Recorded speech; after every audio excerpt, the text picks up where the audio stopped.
नमस्कार, good morning, सुप्रभात। आज सुबह-सुबह आप सभी दोस्तों का बहुत-बहुत स्वागत है मेरे नए वीडियो में। आप सब लोग वैसे जानते होंगे जो एक बहुत ही ट्रेंडिंग न्यूज़ चल रहा है अभी, जो अमेरिका ने वेनेजुएला पे अटैक किया है। तो ये चीज़ जो है सभी के दिमाग में चल रहा होगा जो अरे मतलब एक अमेरिका वेनेजुएला पे अटैक कर दिया और कुछ फाइट नहीं हुआ वेनेजुएला की तरफ से और वेनेजुएला जो है आराम से सरेंडर कर दिया और अमेरिका वहाँ के राष्ट्रपति को उठा के अपने देश लेके आ गया। लेकिन ये घटना जो है गद्दारी से जुड़ा हुआ है।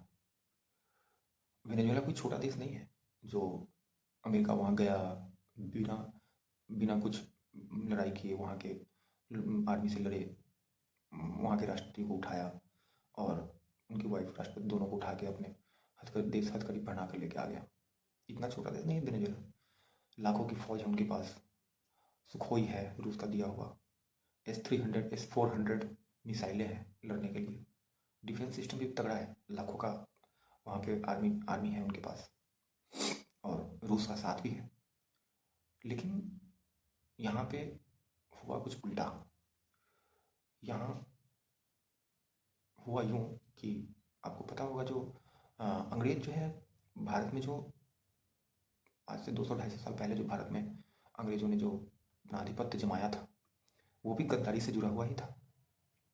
रॉबर्ट क्लाइव पहले यहाँ पे आए हुए थे और रॉबर्ट क्लाइव की सेना ने सिराजुद्दौला से लड़ाई छेड़ दिया और सिराजुद्दौला को पता था कि उनका सेनापति जो है मीर जाफ़र वो बहुत ही ईमानदार है, वो अंग्रेज से लड़ने में मतलब सहायता करेगा और अंग्रेज को हरा देगा।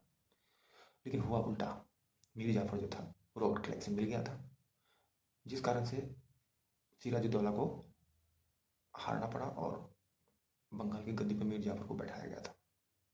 ठीक वैसा ही हुआ अभी अमेरिका वेनेजुएला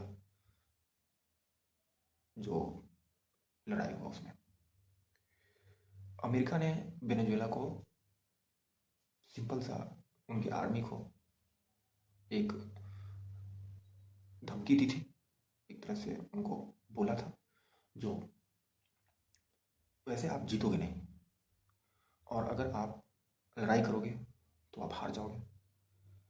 तो इसके लिए क्या है कि आपको अमेरिका में वॉर क्रिमिनल घोषित कर दिया जाएगा, फिर आपको सज़ा होगी।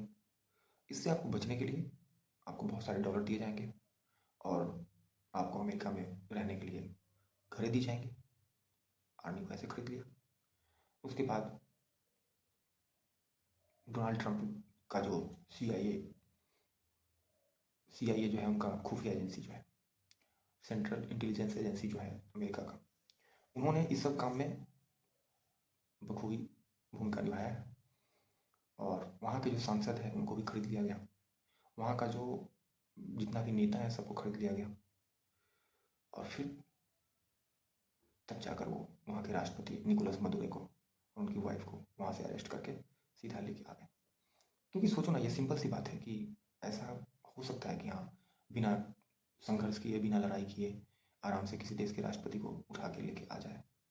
तो जब तक इसमें गद्दार नहीं शामिल होते हैं तब तक नहीं होता है ऐसा। तो यही है, तो इसीलिए बोला जाता है कि किसी भी देश में अगर कोई घुसता है तो उस देश का गद्दार ही उसमें शामिल होता है। बगैर देश के गद्दारों से किसी देश का इतना आसानी से कुछ नहीं हो सकता। बहुत बहुत धन्यवाद।